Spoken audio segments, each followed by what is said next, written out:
Maya, and welcome to my channel, Cranley Place, where I'm posting content on scarf style, knot tutorials, and more.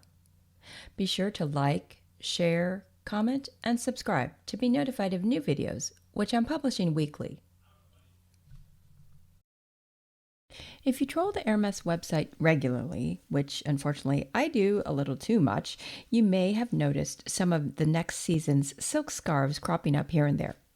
So in this video, I'll share some of the Spring-Summer 2022 scarves that I've seen and talk about the designs and artists behind them.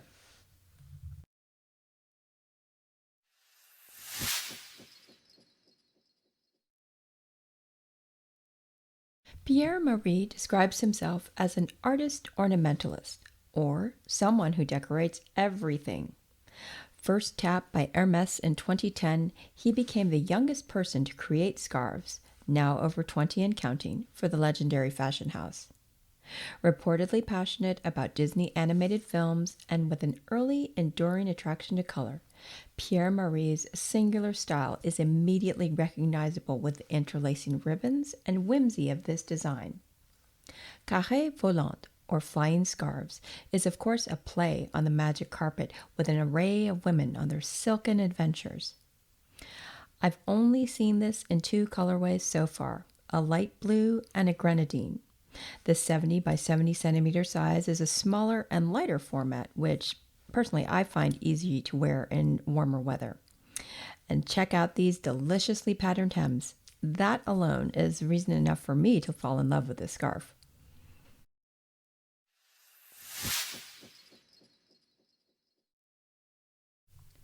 As far as I can tell, this may be Balcon's first design for the house. Like the other scarves previewed here, the backstory on Hermès.com is not yet available, so I can only speculate. I've seen this in two colorways so far, and am fascinated by its pointillist style of this woman in a headscarf gazing at her reflection in the vanity mirror. Pointillism, also called divisionism or chromoluminarism in painting, is the practice of applying small strokes or dots of color to a surface so that from a distance they visually blend together. The technique is associated with its inventor, Georges Seurat, and his student, Paul Signac, who both espoused Neo-Impressionism, a movement that flourished in the late 1880s through the first decade of the 20th century. This scarf seems to celebrate the impactful optics of this technique, which is often described in terms of musical metaphors. Signac, the de facto leader of the pointillist movement after Seurat's death in 1891, likened the process of choosing his colors to that of a composer considering each instrument while creating a symphony.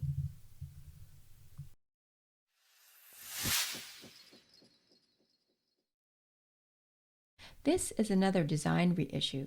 Les Becanes, designed by Hugo Grygkar, was first issued in 1954, then reissued again in 1973, 1990, and 2003.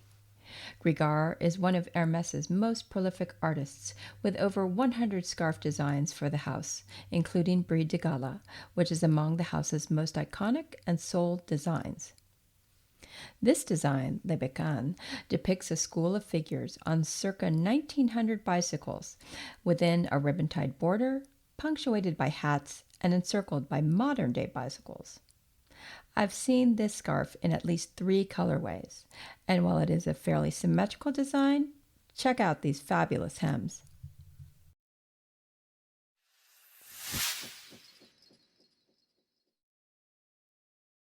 This design is not new per se, but introduced now in the wash format, which, if you're not familiar, transforms the silk twill, giving it both a new texture as well as slightly changing the colors. The wash scarves are also machine washable, unlike the regular silk twill scarves from Hermès. In Roman mythology, Mars is the god of war. Sous l'égide de Mars, which roughly translates to under the protection of Mars, is an homage to the ornamental style of armor techniques known as mannerism. Originating at the height of the Italian Renaissance, circa 15th and 16th centuries, the style was known for its particular attention to ornament and detail. This design was originally created in association with the Musée de l'Armée in Paris, inspired by the armor of the French School of Mannerism and a tribute to the museum's exhibitions. Available in at least 5 colorways, I love that most of them have contrast hems. And of course, while at first glance the design may seem symmetrical, a closer look at the details reveals that it is anything but, which makes for a lot of styling possibilities.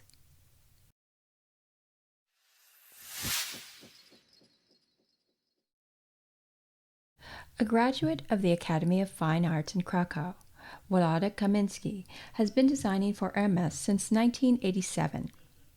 The scarf's inspiration is an early 18th century Berline carriage, now part of the collections of France's Musée National de la Voiture et du Tourisme. Forced into a hasty getaway from Madrid in 1808, the Spanish King Ferdinand VII and his entourage chose this type of four-wheeled carriage, which was fast and light, typically with 2 interior seats and a separate hooded rear seat for a footman. Abandoned after Ferdinand's departure, the carriage languished at the Château de Valençay in the Loire Valley until the early 20th century and was finally acquired for the French National Collections in 1951.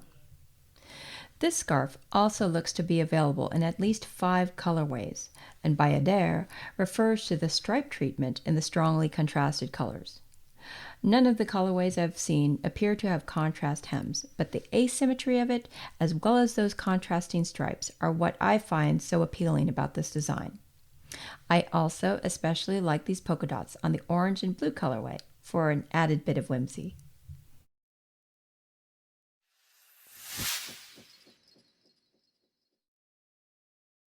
This scarf is a collaboration between Edouard Baribeaud, a French-German artist living in Berlin, and his partner, Sophia Andreotti. Baribeaud is a relative newcomer to the house of Hermès, with scarf designs such as La Danse des Amazons, which has been issued in multiple formats, as well as Acte 3, Scène 1, La Clairière, both of which are highly collectible. I have no doubt this one will be as well. According to an interview, Baribeaud said, quote, "I get very inspired by scenes from daily life, such as observing someone waiting for the bus in a melancholic way, or a woman doing her yoga session in the morning sunlight, sitting under a tree in a park in Berlin. I collect these mundane scenes in my sketchbook, and I often like to contrast them in my final work with the mythical, to lead archaic figures through modern landscapes, and in doing so, to blend real personal experiences with invented memories." End quote. The backstory on this scarf is not yet available on Hermès.com, but looking closely, you can see this onstage performer singing Le Premier Chant, or first song, filled with this dreamscape of nature's wonders. Available in at least 7 colorways, they all appear to have contrast hems, which I love, and this highly asymmetrical design in patterns and motifs has incredible potential for styling.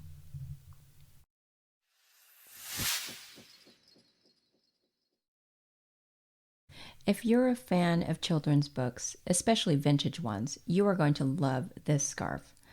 Hermès Story by Jonathan Burton looks like a modern twist on a children's book illustration, with a masked fairy wielding a selfie stick atop a rocking horse at the design's center. There are so many fanciful details in this one, like the giraffe sporting a bow tie and precariously balanced on the front end of the rocking horse, the unlikely trio of a tiger, a peacock, and a tortoise all atop the fairy's head, the lemur hanging on to the tiger's tail, and what about the toucan with a top hat perched on the horse's tail? All the while, this whole group is at the top of a snow-capped mountain peak. What is not to find charming about this? This scarf I've also seen only in 2 colorways so far, but of course that may change, and hopefully so it will change as we really move into the spring-summer 2022 season. So there you have it. A preview of some of the spring-summer 2022 scarves from Hermès that are starting to appear on their websites globally. Please like the video if you enjoyed it and let me know what you think in the comments. In future episodes, I'll share other scarf reviews, knot tutorials, and more, so be sure to hit that subscribe button to be notified of new videos. Thanks again for joining me today. Until next time.